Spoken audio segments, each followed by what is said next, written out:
I've always been a worrier. As a child, I remember hearing a joke about a chicken and panicking. Did he make it across or what?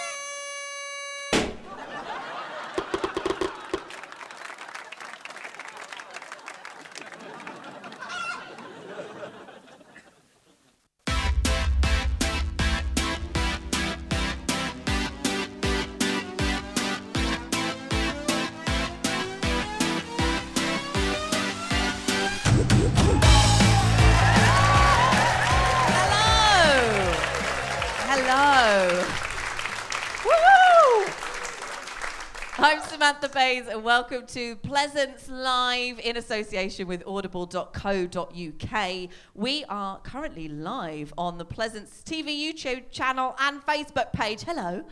Give us a little heart emoticon. Go on. I put my lippy on. And we are also live here at the Ace Dome in Edinburgh. Now, this is Live at the Pleasance. We've got a host of brilliant comedians for you. We're going to have a lovely time. And this is actually the grand finale of Live at the Pleasance. Thank you for bringing your own sound effects, audience. This is the grand finale. I actually asked if I could sort of come out at the end in a leopard print leotard, you know, carried by oiled men. But the budget wouldn't stretch to that. So, and I'm also wearing the wrong underwear for a leotard. By that, I mean no underwear.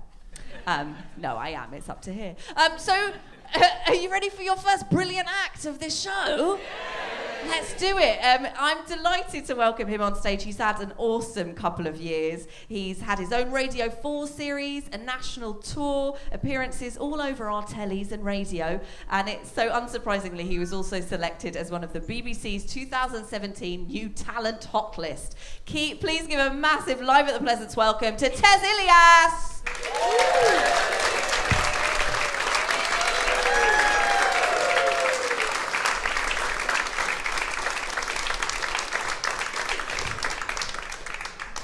Good evening, Edinburgh. Are you well? Yeah. Yeah, you sound delicious. Hello. Thank you very much. I've made a tangle. There we go. It's nice to be here. I should get this out of the way before we properly begin. Just need you to know that I am openly Asian. I'm Muslim as well, so I've got all of that going on. For those of you that don't know that much about us Muslims, you'll recognize us from that hit TV show, The News. Because we've been on that show a lot this series, haven't we? Like we've got recurring characters on a prime time. Like I'm not one to normally brag, but my people, we've smashed that show. We've annihilated it. You're a cold crowd. So just observational comedy there. I'm probably working class, mate. Like my parents are. Give me a cheer if you're working class. So two of us. I mean, it's that festival, isn't it? A lot of you just probably don't know where you sit anymore. I know I am. Like my parents are divorced. My dad drove taxis, obviously. My mum, she is a cleaner in a school. I tell you how working class I am. I had never seen the inside of, let alone eaten, an avocado until I was 31 years old. At school, my mum would go to parents' evening, and when the teacher would tell my mum that I mess about too much, my mum's response to this would be, hit him. And the teachers would be like, that is not a thing. To which my mum's response would be, well, I'm fresh out of ideas. So I don't know where we go from here. In college, my lecturer set us an assignment for my general studies A-level. And for this assignment, I wrote about the racism that my granddad had to endure when he first came to this country in the 60s. So very proud of this essay. I put a lot of heart and soul into it. The only bit of feedback that my lecturer gave me, he circled every time I wrote the word Paki. It's a laugh in itself, isn't it? He circled it and just wrote a note next to it saying, that should be a capital P. Apparently, it's a proper noun. I don't know that stuff. I was like, mate, do you want to read the essay again? Maybe give me some more critical feedback on the essence of what's trying to get across. He just took me to a side and he went, Tez, you know, you're very uncouth. To which I said, Thank you. Because I didn't know what uncouth meant. I now know that uncouth means northern. Yeah. I went to one of these middle-class house parties. A girl took me, and I was so out of my depth. My favorite thing about a house party, right, is the food table, because I love getting my Maltesers and popcorn on. This house party did have a food table, no Maltesers, no popcorn. I'll tell you what was on there. Bread, but not like the posh stuff like Warburton's, right? Like a full lump of bread that you had to cut yourself. I'm a guest at this party, why am I cutting my own bread? Olive oil, I didn't see a hob, so not sure what that was there for. That black vinegar that's not for chips, that were on there. What are those little vegetable grape things called? Yeah, that were on there. Is that the same thing the oil is made out of? Why do they need both? Just whack a rolling pin out. Lots of what looked like to me uncooked meat, and then the headliner, cheese on a chopping board. Cheese, 6 different types of cheese. I didn't know there were 6 different types of cheese. What blew my mind is that not one of these cheeses was a Dairy Lee. That means there's 7 different types of cheese. Blew my mind. I mean, put me in front of an all-you-can-eat Indian buffet and I am Lionel Messi. But in this situation, I was so out of my depth. I was like a lion in a vegan cafe. I was like a racist in a tanning salon. Right? I was like a Tory MP in any situation that requires compassion and empathy. Right? I didn't know what to do. Guys, this has been short and sweet from me. Thank you for listening. If you did like any of that, then you can follow me. I'm literally leaving in 5 minutes. I've been Tez. Good night. Allah bless.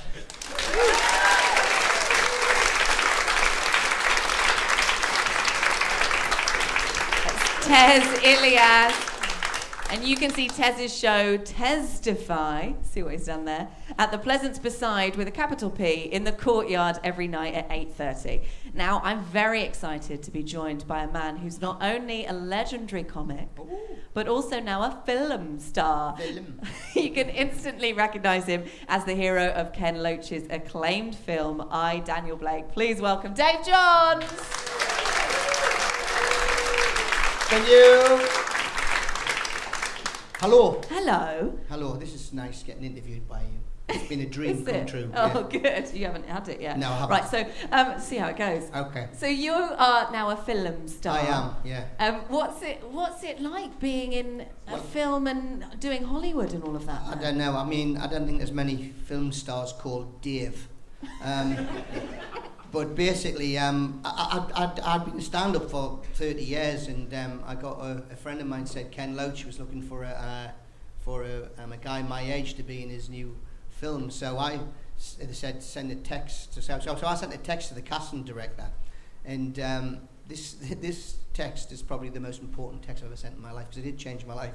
And when it won at the BAFTAs, the casting director said, "Oh, I've kept your text, Dave, that you sent to Ken Loach," and I said, "Oh yeah," and she says, "Do you want to see it?" And I went, "Yeah." And so I read it, and it said, this is one of the most important, I'll never send another text like this ever, it's so important, and it said, "Hi, my name's Dave Johns, I'm a stand-up comic, I'm 59 years of age, I hear Ken Loach is looking for a bloke my age to be in his new film, I'd be up for that." And Ken said, "Let's get him in," and I did some auditions, I did about four castings, and then filmed it, and now it's made, and I've made 3 films already now since then, and it's just gone a bit mad. And all off the back of a text. Yeah, really important text as well. Yeah, thank God you're with a good network. Otherwise it wouldn't have I can imagine, yeah. So you were in a film, and you're obviously a comic as well, but now you found yourself, is it true, you've hung out with Meryl Streep? Oh, it was at the BAFTAs. It was crazy. We their party at the BAFTAs, because I think working class people, they actually sort of can deal with things 2 ways. They either talk when they're in an uncomfortable situation, they either talk shit or they get drunk. And I was at the party and... Did you do both? well, I was, and I went to get a glass of champagne and Meryl Streep was coming across, and I found myself turning around and going, Meryl, it's all free! She went, oh, well, I'll put my purse away then. So, yeah, she was a bit sort of... And have you also met Steven Spielberg? Oh, yeah, that was mad. I was in Cannes. Because I know, I'm very aware of the irony of what the film's about, and being in Cannes, and I was crossing the foyer of the hotel, the Carlton Hotel, which is on the front in Cannes, which is the big posh one, and the PR guy said, he called me over, and I thought, I know this bloke's face, and he goes, oh, Stephen, this is Dave, who's in Ken's film, and I went, Steven Spielberg, and he says, congratulations on your film, everybody's talking about it, and I should have left it there, and I went, thanks. And then I said to him, Ken Loach couldn't make a film like the BFG. And he went, well, I guess not, because Ken's more political. And I went, no, he'd want a real giant in it. And you can't get them. But of course you'd know, wouldn't you? And then Spielberg started to slowly walk away. So I won't be in the Steven Spielberg film. That's what I'm trying to say. Making great impressions. Yeah, all making around. great. Yeah, it was. Yeah. So you have been a comic for, as you said, 30 years. Yeah, 30 years. The one thing I've been coming to Edinburgh since '91, and the one thing I've noticed more than anything, the posters are getting bigger. They're just getting bigger and bigger and bigger. The posters used to be tiny, and now they're just getting bigger and bigger and bigger, and eventually you'll not be able to see Edinburgh because there's too many posters. It'll be covered in posters. I know. But is it strange now, still performing stand-up, but to so many people that know you from film? Yeah, it is weird because I've been a comic for 30 years, and the one thing I realised when I was doing stand-up was that nobody knew who I was, and if I'd have been a spy, that would have been a brilliant career. But I was trying to be a comic. And so now, people come to the show and they know me, and that's really weird, And it's great. It's great. The show's going really well. I'm getting great audiences in. And things have totally changed, Have you been recognised anywhere? Do people think you are your character? Yeah. But I usually they go, you're the guy from Daniel Blake. But most of the time they go, I know your face. Did you deliver my mum's fridge? What one young girl said to me, she looked at me in the shop and she was about 16, she went, are you from the Fillums?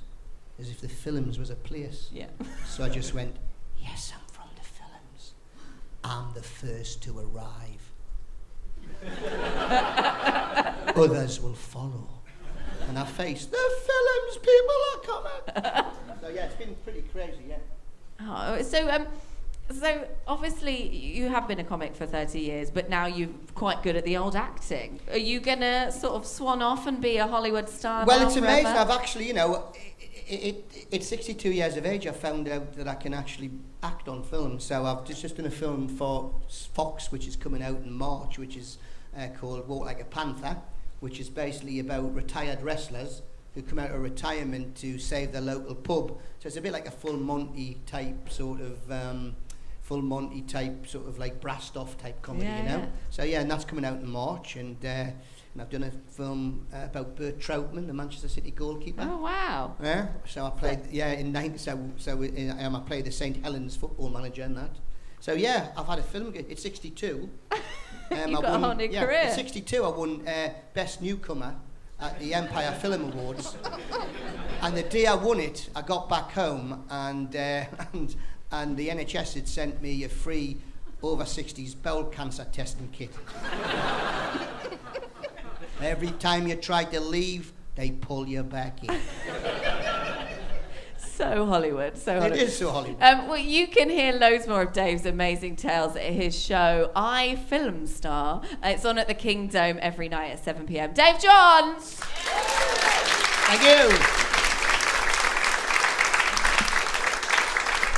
You are watching Live at the Pleasance with me, Samantha Baines, in association with audible.co.uk. Now, our next act was announced yesterday as a nominee for the Best Newcomer Award. He's a lovely guy as well, and it's fair to say he's making quite the impression with his show at this Fringe, Anthem for a Doomed Youth. So please give a lovely Pleasance Live welcome to Ed Knight.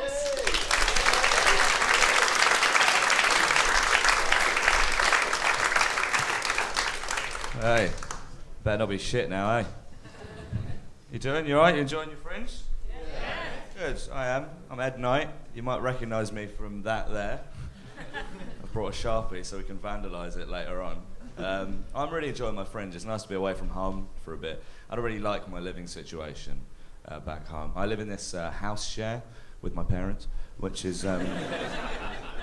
it's difficult because I'm the least favourite child. I'm also an only child, so that sucks. Any only children in? Anyone?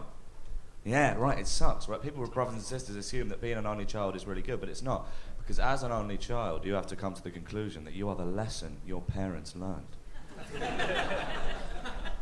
I know that my mum and dad will look at me in much the same way that they'd look at a hastily purchased exercise bike. And I was an accident. I know that because they keep telling me, as if I was my fault. It's weird. You think my dad would understand because he's an only child too, but he's an only child because like his mum, my nan, had problems with her womb, so she was never supposed to be able to have any kids. But then he came along, so he's an only child, but he's an only child like because he's a miracle child, whereas I'm an only child just because he loves raw dogging it so much. You know? Difficult gulf to bridge. You like raw dogging, fella? You do. I was so sincere. I do, yes. So you said it like it was like a gâteau every other Sunday. Just like, oh yes, if I'm being cheeky. Bit of raw dogging. I'm glad you kind of like that. I did that like did a promotional thing, like a radio thing on my show. And they were like, no motherfuckers, no cunts. I was like, how about raw dogging? They were like, we don't know what it means, fine. I listened to it, it's been cut out, so someone's been Googling, obviously. And yeah, that's this, and there's only one other like promotional thing I've ever done up here to promote me and the show. I did like a really, really hastily arranged Q&A that I like woke up 10 minutes before we did. And they asked me my karaoke anthem, they asked me to sing it. And I panicked and sang, "Come Out You Black and Tans." Yeah, exactly. They were like, "It's the Edinburgh Fringe, anything goes." And I sang it and they were like, "Not that." Very much not that. Should we draw a big willy on my poster? Yeah? Should we do it like pin the tail on the donkey? So, left or right? Right. Right. Back. Oh. Right. What? Okay. Up a bit. Down. You're amazing at this. The rest of you need to pull your weight. What's going on? All right, down. Start here. I'm starting from the left ball. So have we got room to go up? Yeah. Good. How up? Do you just tell me? So. Go down a bit more. Yeah, start there. Okay, and then tell me to stop. This is a ball. This feels like a long ball. Like a twist. What are you talking about? A twist? It's not a pig's willy. That's really good. If you know the anatomy of pigs, that's a really good joke. I'm getting lighted, so hang on. What the fuck is it doing over there? Sorry.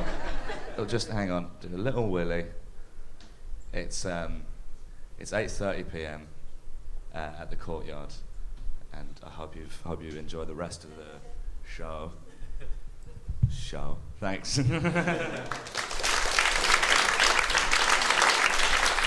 That's Ed Knight.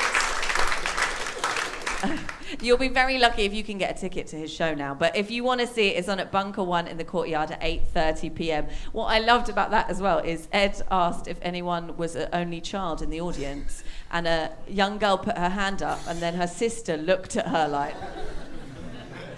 Family relationships. She should have gone, yet to be an only child. Soon I will be. Soon! It's got a bit evil, hasn't it? Okay, so last to round off our very last finale show of Live at the Pleasance, we've got something very special for you now. Because there's a mystery bless you. There's a mystery in the room tonight. And the only one who can solve it is Butt Kapinski. Give it up for Butt Kapinski!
Edinburgh, Scotland.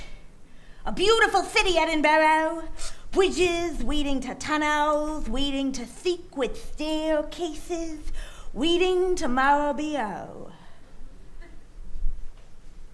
Tonight, we have a very important job. We're gonna make a 7-minute film noir. All of us, together. A film noir with a very complicated American cinematic genre.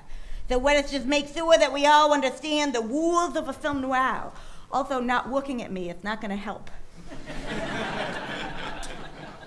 Film noirs are known for their dramatic use of light and shadow.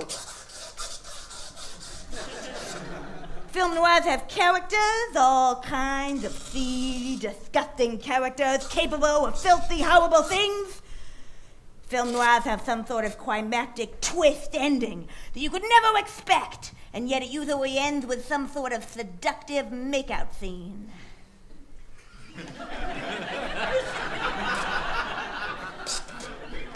That, my friends, is a film noir. So it is important that we are all on the same page. It is necessary, nay, it is crucial, that every single person here is totally queer.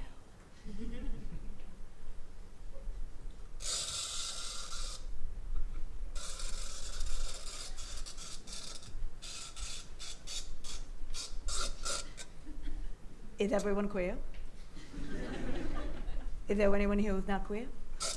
If you're not queer, you should just wave your hand. If you're not queer.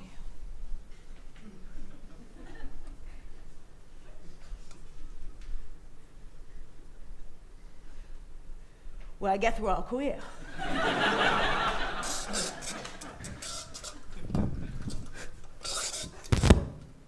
You can feel it, can't you? There's a film noir already in the air. You feel it before it even starts. Something a little anxious. Something that makes you clench your butt cheeks just a little bit in your seat. Quench! Quench! Perfect! And from somewhere in the room comes a nervous cough. And from somewhere else, a chair rattles uncomfortably. And something that sounds like Wayne. Wayne, that's the sound of Wayne. Increasing, crescendoing Wayne, and now dissipate that Wayne. Just like cigarette ass on the wind. My name, actually, I am gonna introduce myself and I'm gonna need some sort of theme song, so... Oh wait, these two back rows, every time I say my name, which is Butt Kapinski, I need these rows to just go, "Ba-now!" Yes? Let us practice.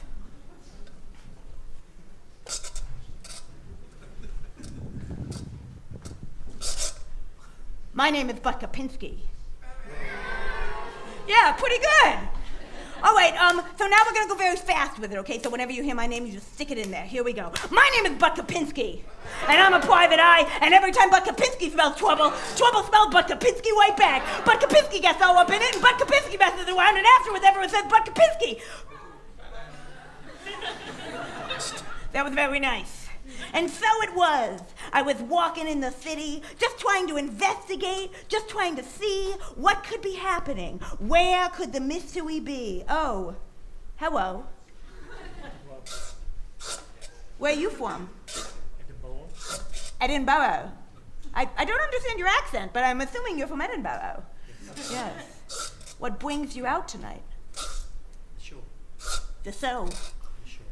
Well, I'm sorry. I'm enjoying this conversation, but I do have one more question. I hope you don't mind if I ask. Do you mind if I ask you one more question? No. What are you doing, sitting there so calmly, right next to a dead, murdered body? A dead body. You're a dead body. This is the easiest part you could possibly have. You're dead. You're a dead body. Just be a dead body. It's all you have to do. It's all you have to do.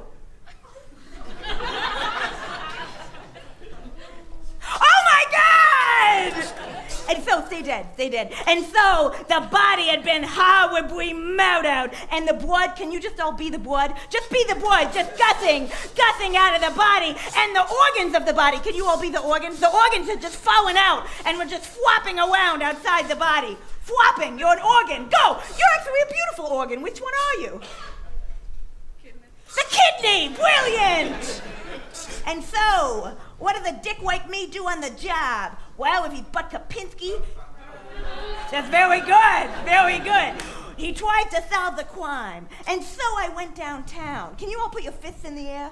And the fists, yeah, put your fists in the air. And the skyline was just like white phalluses against the sky. Gleaming white phalluses. And further, I went into the city, just trying to ask a couple of interesting suspects. You know how it is. I came across a few gangsters.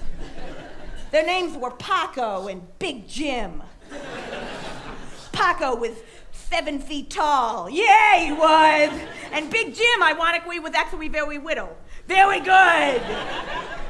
They had tattoos and chains, and they were the toughest guys anybody had ever seen. How's your night, Paco, Big Jim? Good. I got a question for you. You see, I'm investigating a little something called a murder! Dead body, blood, crime, organs, kidney, go, kidney, thank you. Maybe you know something. Well, let me ask you a more specific question. Do you think the murder would have been committed by a guy like you and me? A Dick, a Joe, a man? Or do you think the murder might have been committed by a woman? A femme fatale?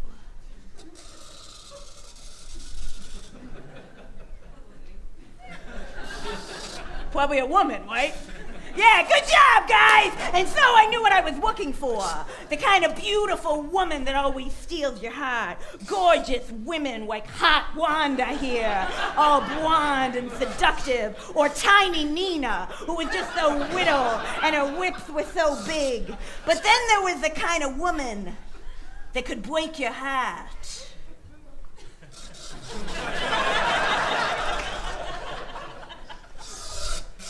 Her name was Woa. And she was a whore. She was a whore. Yeah, she was a whore. Yeah, exactly. It's good to see you, baby. How's the hall in business? Fine. I'm not surprised. A knockout like you probably get a lot of Johns. Can you repeat that, please? Yeah. You probably have a great deal of customers wanting your sexual services. Oh, Yeah, sure, why not? But whoa, I have a very serious question. Carry on. Do you know something about the murder? Blood, organs. Thank you. There's been about that. That's white, there's been a murder. A murder. Murder. Did you do it, Woa? That's my name, by the way, it's Willie.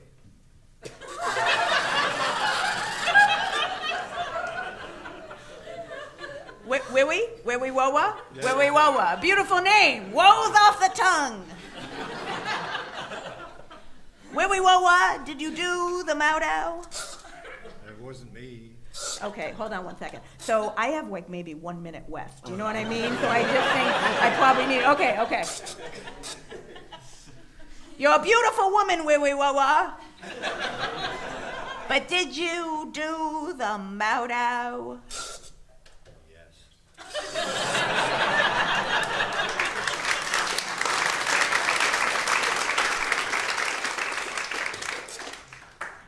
And then there's usually just a little make-out scene at the end of the film. Okay, go on.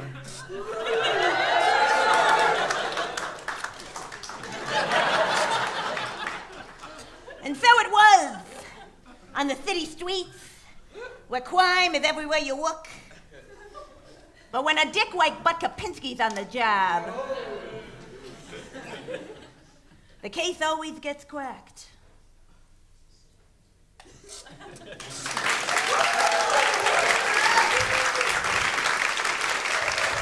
Give it up for Butt Kapinski. Bow down.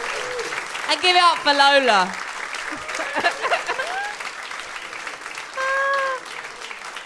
You can see that incredible show for yourself here in the Ace Dome every day at 8:10.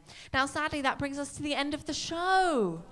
Oh, thanks, guys. And that is also the end of this series of Live at the Pleasance in association with audible.co.uk. You can see any shows that you missed on the Facebook page for the Pleasance or the Pleasance YouTube channel. But today we were very lucky to have some brilliant acts. Give it up for Tez Ilyas. Dave Johns we had as well. The brilliant Ed Knight. And Butt Kapinski. Yeah. I've been Samantha Baines, and you can see my show every day at 3:30 in the Pleasance Courtyard. It's called One Woman, a High Flyer and a Flat Bottom. It's actually sold out. Stop showing off, Sam. But I'm doing an extra show at 11 a.m. on Saturday the 26th, if you'd like to come. No, but for now, thank you so much for watching. Thank you so much for being here. We'll see you next year. Goodbye.